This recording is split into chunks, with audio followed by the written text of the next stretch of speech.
Chop, pop, movies. Welcome back to my 31 lists of horror.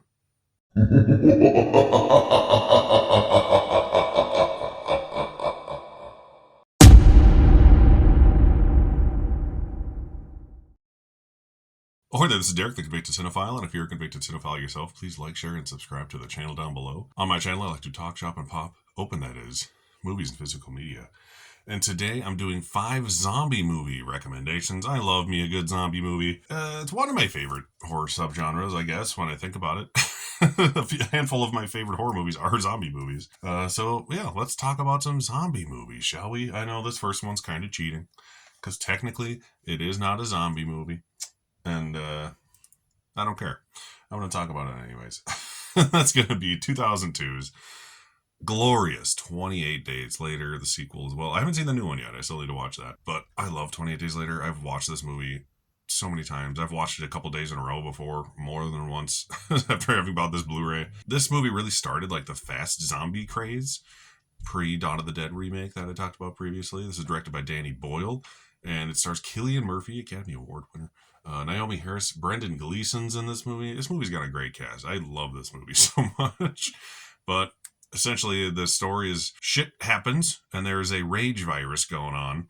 And then, cut to 28 days later, Cillian Murphy wakes up in a hospital all by his lonesome, exactly like the Walking Dead opening episode, which is suspect. But essentially, he's like trying to figure out what the hell's going on. And hey, what do you know? There's ravenous zombie folks running around. Like I said, it's not a real zombie movie because they're not the undead. They are infected by a rage virus that basically makes them act like zombies. It even said in the trailer that, it's the new standard in zombie horror. I remember I worked at the theater when it came out. It was great. Give it a watch. Watch the sequel. I don't like it nearly as much as this one, but it's very good. And the third one that just came out 28 years later, I haven't seen, but I've heard mixed things, but I'm excited to check it out. But this one was shot like completely on digital handheld home video camera. So long story short, it looks like dog shit, but it really adds to the realistic nature of the film. So it's one of the few like shakier camera movies that I like love with a passion, because usually I can't stand that stuff. But 28 Days Later has good characters that you actually grow to love and care about, and you care about what happens to them, and the plot does take interesting turns where you don't expect it. So yeah, 28 Days Later is a great one. Up next is one of the greatest zombie movies of all time. I almost didn't include it in this list. I actually just did a last minute swap, like as I was recording this, for something else. Not for this, but for the next film. But I wanted to include Return of the Living Dead because it is a staple in this genre. Let's be honest. Like I said, everyone's seen this. There's been 18,000 releases since this one of this movie, like this week including. But this is the Scream Factory Blu-ray. There's a 4K. There's an Arrow 4K overseas that just came out. But this is a movie I didn't really like the first time I saw it. I don't know why not. I don't know what I was expecting. But upon rewatching it, it's not one I grew up with. So I was like, okay. When I was in the mood to watch it, because it is a horror comedy for sure, it is hilarious. This is a great movie. It has great zombie effects. There's this mysterious barrel in this warehouse that these two schmucks work at. And they open it up, and what's inside of it but a goopy tar man zombie that escapes this cloud, infects the neighborhood, turning everything into zombies, killing them, rising them back from the grave. And all hell breaks loose, like a zombie movie would do. And you got these punk rockers, in human form. Some of your characters that they're following around. You got Tom Matthews from Friday the 13th Part 6 in here. Clue Gallagher, some good horror folks that are in a handful of things. But yeah, another one that you actually like the characters in it. It has some good zombie lore, like the why zombies eat brains concept came from this movie, which, I never knew until I watched it for the first time ages ago. But Return of the Living Dead, it's an all-time classic of the genre. Like I said, other people have probably watched it several more times than me. This is directed by Dan O'Bannon, the writer of the original Alien movie, so it's got some good, filmmaking chutzpah in there in the back. This came out the same year as George Romero's Day of the Dead as well, so it was a good year for zombie movies. Great effects, great comedy, some good horror in there, It downplays it because it's so goofy for part of it, but good lines, good characters. It's a fun time. This is the one that I just swapped out because I was like, wait, I have this. I should talk about this instead. It's probably a little more obscure. It's another, horror comedy. I was going to put Reanimator in here, But everyone likes Reanimator. Everyone's seen Reanimator. You know, I was debating between Return of the Living Dead and Reanimator, which one to swap out. But I figured Return of the Living Dead is more of a straight up zombie classic than Reanimator is. But this one is a zombie horror comedy that doesn't get talked about that much, and it has an amazing Vinegar Syndrome release on 4K from 1988. This is Dead Heat. This movie is a hoot and a half. It's a buddy cop horror comedy with Joe Piscopo and Treat Williams right there on the back. Treat Williams is killed in the line of duty.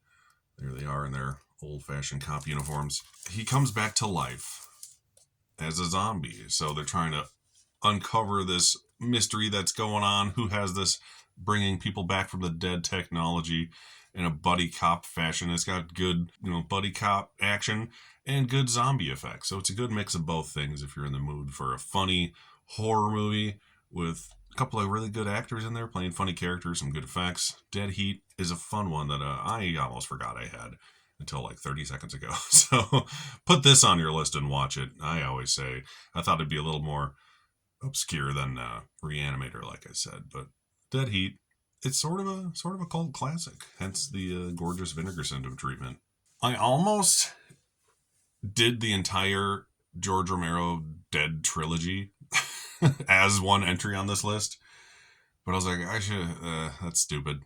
I can't pick which one to talk about. My personal favorite is Dawn of the Dead, but I don't want to just talk about Dawn of the Dead because everyone's seen Dawn of the Dead a million times, and they more likely than not love the movie.